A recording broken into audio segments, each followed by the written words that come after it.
मौसम विभाग ने 27 जनवरी को राजस्थान में कहीं कहीं ओलावृष्टि का अलर्ट जारी किया है। जयपुर मौसम विज्ञान केंद्र के निदेशक राधेश्याम शर्मा ने बताया कि बैक टू बैक पश्चिमी विक्षोभ सक्रिय होने से मौसम में आगे तेजी से बदलाव देखने को मिलेंगे। उन्होंने कहा 27 जनवरी को प्रदेश में कई स्थानों पर मेघ गर्जन, आकाशीय बिजली और बारिश की संभावना है। इस दौरान राज्य के बीकानेर, जयपुर, भरतपुर, कोटा और अजमेर संभाग के कुछ हिस्सों में मध्यम दर्जे की बारिश हो सकती है। आईएमडी के मुताबिक बादल छाए रहने से फिलहाल 1-2 दिन शीतलहर में कुछ राहत मिल सकती है। इस दौरान न्यूनतम तापमान में 2 से 4 डिग्री बढ़ोतरी की संभावना है। 28 जनवरी से फिर उत्तरी हवा प्रभावी होगी, जिससे 2 से 4 डिग्री तापमान बढ़ेगा।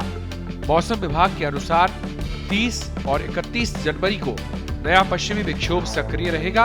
वहीं 31 जनवरी और 1 फरवरी को राजस्थान के उत्तरी, पश्चिमी और पूर्वी इलाकों में मावठ होगी। फरवरी के पहले सप्ताह में भी और पश्चिमी विक्षोभ सक्रिय होते रहेंगे। मौसम विभाग के अनुसार आगामी कुछ दिनों में ओलावृष्टि, शीतलहर, शीत दिवस और घना कोहरा भी प्रदेश के अलग अलग हिस्सों में छाया रह सकता है। बात करेंगे राजस्थान में आगामी दिनों में आने वाले बैक टू बैक पश्चिमी विक्षोभ की। सबसे पहले यदि देखें तो एक नया पश्चिमी विक्षोभ आज एक बार फिर से उत्तर पश्चिमी भारत सहित राजस्थान के कई इलाकों में सक्रिय होने वाला है। इस सिस्टम के असर से आज 26 जनवरी को दोपहर बाद एक बार फिर से बादल छाए रहने और हल्के दर्जे की बारिश की गतिविधियां शुरू होने की प्रबल संभावना है।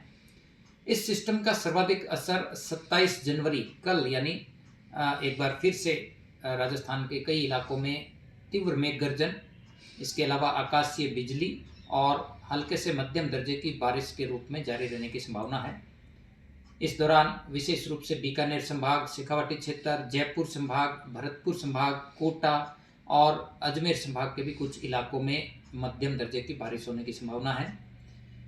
इस सिस्टम का आज यदि देखें तो पश्चिमी राजस्थान के सीमावर्ती क्षेत्रों में भी हल्की बारिश के रूप में असर देखा जाएगा। इसके अलावा पिछले 2 दिनों से लगातार चल रही उत्तरी हवाओं के असर से जो फिलहाल शीतलहर की परिस्थिति बनी हुई थी, अब आज से ही चूंकि बादल छाए रहेंगे तो ऐसे में न्यूनतम तापमान में 2 से 4 डिग्री की बढ़ोतरी होगी और जो कोल्ड वेव का स्पेल है उससे कुछ राहत मिलने की संभावना है। इसके बाद यदि देखें तो 28 जनवरी से इस सिस्टम का असर भी धीरे धीरे खत्म होगा और एक बार फिर उत्तरी हवाएं प्रभावी होने से न्यूनतम और अधिकतम तापमान में फिर से 2 से 4 डिग्री सेल्सियस की गिरावट होगी। इसके बाद यदि देखें तो 30-31 जनवरी को एक और नया पश्चिमी विक्षोभ बैक टू बैक उत्तर पश्चिमी भारत और आसपास के इलाकों में सक्रिय होगा। इसका असर से आप देखेंगे कि 31 जनवरी और 1 फरवरी को फिर उत्तरी, पश्चिमी और पूर्वी राजस्थान के कुछ इलाकों में मावठ होने की संभावना है। फरवरी के प्रथम सप्ताह में भी यदि देखें तो और बैक टू बैक पश्चिमी विक्षोभ फिलहाल उत्तर पश्चिमी भारत और राजस्थान के कुछ इलाकों में प्रभावी होते रहेंगे। तो कुल मिलाकर के आगामी दिनों में बैक टू बैक पश्चिमी विक्षोभ का प्रभाव रहेगा। कुछ इलाकों में बारिश, थंडरस्टॉर्म और खासकर 27 जनवरी को कुछ भागों में तेज हवाओं के साथ कहीं कहीं ओलावृष्टि भी होने की प्रबल संभावना है। देश दुनिया की ताजा खबरें और वीडियोस के लिए अभी डाउनलोड करें पत्रिका ऐप।